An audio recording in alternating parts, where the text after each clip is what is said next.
new and improved and open once again. Fantastic. Anna Gilligan is there this morning. Hello, Anna. Hi, guys. Yeah, I think you're seeing some guys jump off the Tarzan jump here at Action Park. It's been closed since 1996. They reopened it on June 14th. I'm here with the owner, Andrew Mulhaville. He's also the son of the man who founded it. Thanks for being here. It's great to be here. Thanks for coming out. What a day we have. It's beautiful here at Action Park. So I got to ask you, because Action Park got a bit of a reputation.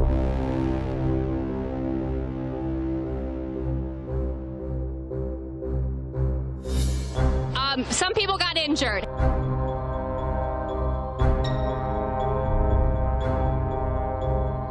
That was 30 years ago. The world has changed. I mean, when my dad started the park, he was the guy inventing the rides and bringing inventors in. Now it's highly regulated. Everything's engineered. I love Action Park because it's so beautiful.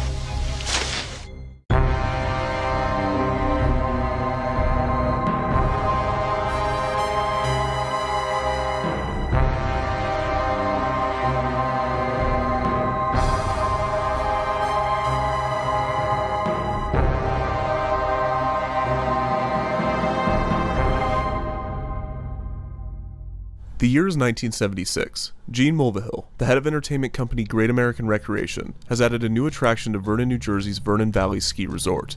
2 brand new alpine slides were installed to keep business up in the off-season. An alpine slide is a one-person cart ride, in which the rider rides down a hill in a smooth track. The rider has a brake lever in between their legs, giving them complete control of their speed. The attraction had become popular for ski resorts in the late 70s, and Vernon Valley Ski Resort's alpine slide was advertised as an attraction for all ages, claiming, "We've had grandfathers and we've had kids of kindergarten age coming down our runs alone." I also have a picture showing a mother controlling the sled with an infant in her arms. It's that easy.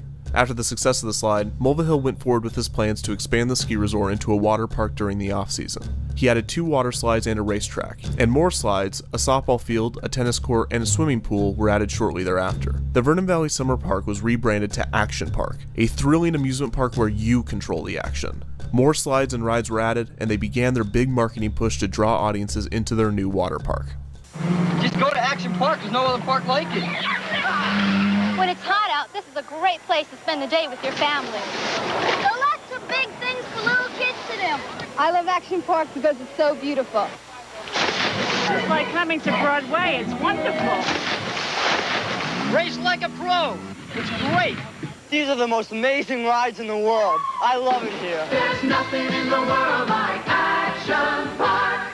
The park was revolutionary. Not only was it one of the first water parks of its kind in the United States, but it also marketed itself as the biggest. It was eventually home to 75 rides, 40 of which were water slides. Action Park was split into 3 themed lands. The first was... Motorworld consisted of 3 types of attractions: land, water, and air rides. On land was the popular battle action tanks. For an additional fee, guests could ride inside tanks equipped with tennis ball cannons. The goal was to shoot the other tanks in the caged area on one of their targets, disabling their cannons for 15 seconds. Those that chose to ride the tanks were allotted 5 minutes to do so, and those that did not want to ride could pay to use a stationary cannon from the outside. Maintenance employees attempting to fix broken down tanks would be subject to fire from the rowdy guests, making the attraction a nightmare to work at. The other 2 land-based Motorworld attractions were the Lola Cars and the Super Go-Karts, both of which were kart race attractions. The Super Go-Karts were driven on a small loop. The karts themselves were designed to max out at 20 miles per hour, but the employees found that sticking a tennis ball in the governor device allowed the kart to go as fast as possible, with the new maximum speed being around 50 miles an hour. Head-on collisions frequently sent guests to the hospital, and the fumes from the engines overwhelmed riders at times. The Lolo cars were mini open cockpit race cars driven on a longer track, and they cost an additional charge to ride. Their maximum speed could also be tampered with by park employees. These were also used after hours by the workers, sometimes being taken off the track and driven on the nearby highway. There were 2 water rides in Motorworld. The super speedboats were driven in a small circle around an island in a pond that also had a large population of snakes in it. The guests would often attempt to bump nearby boats, as if they were on Motorworld's other water attraction, bumper boats. These were boats placed in a small pool and were designed to withstand guests crashing into one another. These were known to leak gasoline, which once required a guest to be examined after too much fuel leaked on their skin. The boats were also incredibly small, and riders with long legs had to position their feet off the side of the boat to fit. This led to injuries and bone fractures after collisions. Finally, Motorworld had 2 airbase attractions. One was Space Shot, which was a typical drop tower ride and was one of the safest rides at the park, given it was only open for Action Park's last operating year. The second air ride was another upcharge attraction, Slingshot, which was also fairly safe. This ride was a common amusement park and carnival ride, in which guests were shot up on 2 bungee cords and flipped upside down as they flew through the air. There's no doubt that Motorworld had its dangerous attractions, but this is just the beginning of what Action Park has in store. Another section of the park was... Many non-water-based attractions were located in their own section of the park, sometimes labeled the Alpine Center. These included the aforementioned Alpine slides, as well as a bungee jump titled the Snapple Snap Up Whippersnapper ride. Originally having 2 jump stations and then later 4, guests could jump off the tower for an additional fee. A skate park also had a short run at Action Park. It was poorly designed, as it was surrounded by concrete and had uneven edges, which led to many injuries during its existence. Interestingly, Action Park also had an attraction entitled the Action Park Gladiator Challenge, partially based off of the popular American Gladiators TV show. This included obstacle courses and jousting matches against the Action Park Gladiators. Finally, Action Park had its own monorail called the Transmobile. This went to the Ski Lodge, the Alpine Center, and to Motorworld. So far, Action Park has proved to be dangerous, but where are the absolutely terrifying rides? Where are the rides that are so insane that their mere existence is unbelievable? Moreover, where are the water slides? This section put the action in Action Park. Waterworld had it all. It was home to the tidal wave pool, a 100 feet by 200 feet pool that could hold anywhere between 500 and 1,000 people. The pool's floor was slanted, and the further a guest went in it, the deeper it got. Waves went 20 minutes on, 10 minutes off, and they could reach a height of over 3 feet. This was challenging for swimmers of all skill levels, as the pool was hard to read and the fresh water was more difficult to swim in than salt water. A dozen lifeguards were on duty at the pool, and they would have to save around 30 people on a busy day. The Tarzan swing was a heavily advertised attraction in which guests would swing on a 20-foot cable over a pool. This spring-fed pool was so cool that lifeguards would have to rescue guests that could not swim after the shock of the cold water. This was also a popular attraction for men to pull down their pants or women to pull up their tops for the line of people to see. The appropriately named Aqua Scoot gave guests a sled, with which they would slide down an assembly line style roller coaster, hurtling them toward a shallow pool that they would skip across. If the guest was not in an ideal position, it would get caught under the water, sending the rider crashing forward. There were originally a pair of these slides, each 30 feet long, but a third slide was eventually added. The diving cliffs had 2 jumping bases, one 23 feet and the other 18 feet tall, with the pool below being 16 feet. The pool was also for non-jumpers, some of which were unaware of the cliffs, which resulted in collisions. There was only one lifeguard on duty, who had to work extra hard to make sure that no one was at the bottom of the pool. The super speed water slides, also known as Geronimo Falls, were a pair of high-speed vertical water slides. One of them was steeper than the other, and both were dangerous. Near these was the safer Kamikaze, which was a more traditional tube slide. The kayak experience was pretty self-explanatory, and used underwater fans to simulate water rapids. This was dangerous, but that goes without saying at this point. A similar ride, the Roarin' Rapids, allowed guests to ride in a 1 or 2 person raft down a similar river. The Surf Hill had riders slide down a multi-laned, multi-hill slide on a mat. Riders could easily cross over to the adjacent lanes and cause collisions. And the 7th hill, nicknamed the Backbreaker, had an additional hump that would send riders flying, resulting in injury. The Colorado River Ride was another raft ride, this time allowing up to 4 people, and it went through the wooded area of the park.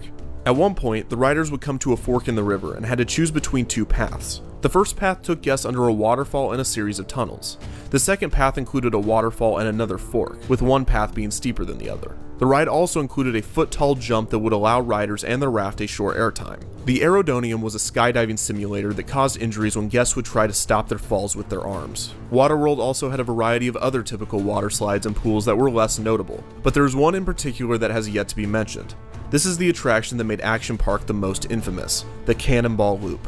A tubed water slide with a vertical loop, similar to that of a roller coaster. It was rumored that during the testing of the attraction, Mulvihill offered $100 to employees who were willing to try it. Test dummies apparently came out of the loop without their heads. When it was open, guests would be weighed, hosed down, and given a set of instructions to decrease the possibility of injury. A hatch was added to the top of the loop to assist stuck riders that could not make it all the way through the slide. Many guests that completed the loop would come out at the bottom, suffering from bloody noses or other injuries, either from hitting the top of the loop or the impact on the way down. The Cannonball Loop was indicative of a larger issue with Action Park, as many of the other attractions were poorly crafted by designers that were less than engineers, and most were designed to minimize cost rather than maximize safety. The rides became even more dangerous when paired with the fact that the park sold alcohol at many of the convenience stands, often to minors. There was even a microbrewery near Motorworld. Many of the guests visiting the inexpensive park came from low-income areas and did not have the necessary swimming skills to navigate some of the attractions and pools. Action Park also heavily marketed to Spanish populations, but there were no translations or translators for the guests when they visited, so explaining safety instructions was virtually impossible. You already know that Action Park has the most innovative and exciting rides. The Alpine Slide, Grand Prix race cars, and spectacular water rides. But Action Park means more than just great rides. It means super live shows, fantastic summer festivals, and scrumptious food and drink, including an authentic German brewery. Come to Action Park, because the rides aren't the only thing that's great. Labor Day Polish Festival, September 6th and 7th. The majority of those employees were teenagers and were not equipped to handle the rowdy guests of the park. So on any given day, you could have an overcrowded water park filled with drunk teenagers that couldn't swim, riding shoddily built attractions supervised by teenagers that may or may not be able to communicate with them. It is no wonder what happened next. On July 8, 1980, a male employee was riding the Alpine Slide when his cart went off the track. He hit his head on a rock during the crash, killing him. He was only 19. 2 years later, on July 24, 1982, a 15-year-old guest was overcome by the waves of the tidal wave pool and drowned.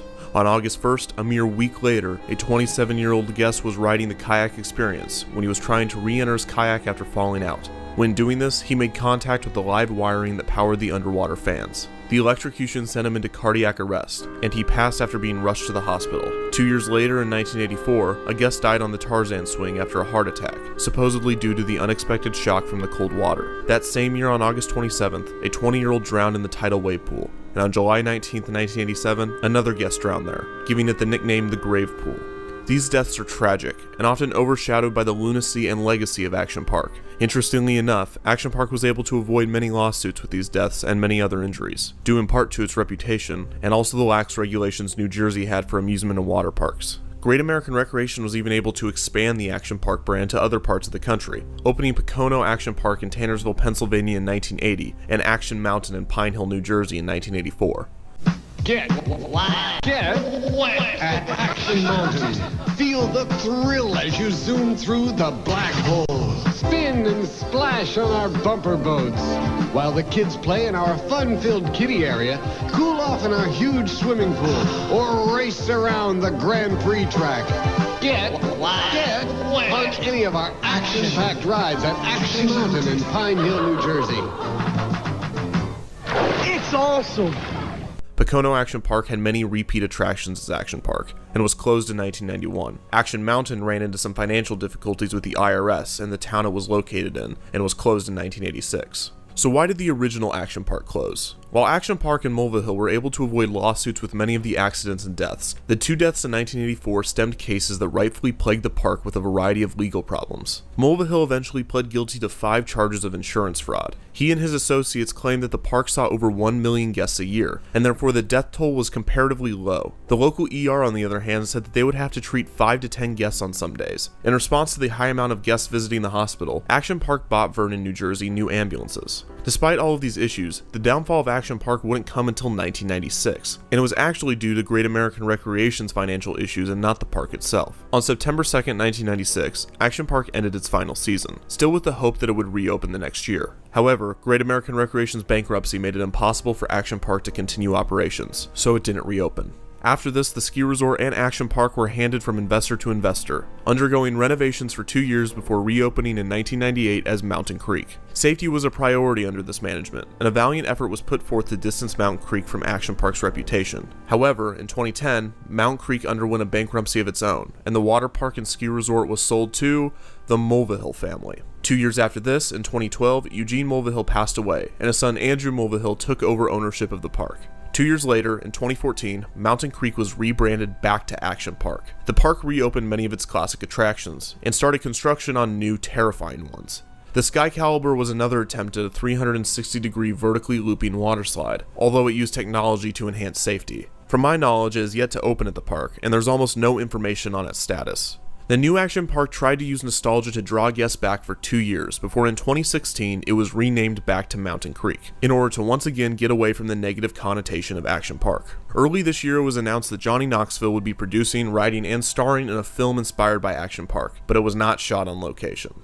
Death is heartbreaking, especially in environments designed for happiness and joy. Despite 6 people losing their lives there, Action Park is not remembered for its death toll. It is remembered for and by the kids that grew up with it and survived it. It is seen as a place where the quote-unquote popular and brave teens hung out. The fact that it was referred to as Traction Park or Class Action Park doesn't matter, because its inherent danger is more of a fond memory to the majority of its visitors. The burns, bruises, and the fractured tibias were a rite of passage for its former guests. You think you're cool because you survived a tame roller coaster at Disney in California or at Universal in Florida? Well, welcome to Vernon, New Jersey. Were you able to survive Action Park?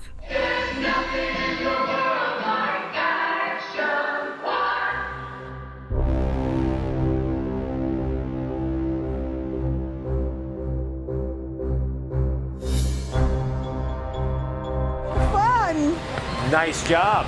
Wait, she's going to go swim and get a microphone. Hey. She'll give us her. Oh, look at her.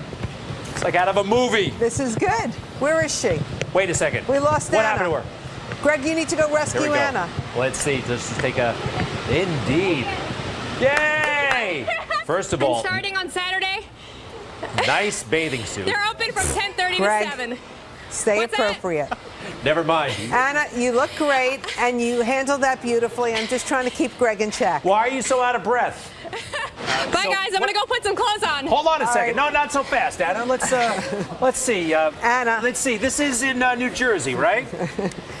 Be nice. Well, I just want to talk to her a little while. Stop milking this shot. I'm just wondering, Anna, how long did it take you, let's see, to drive? To get undressed? To drive. Yeah, well, we saw that. How long is the trip? Oh, wait a second. Wait. I think that's smart. Anna, go dry off. We'll see you in a little bit. What is wrong with you? Relax. Okay, thanks, guys. Thank you, Anna. Okay, I guess we're done. Don't be so frowning at me.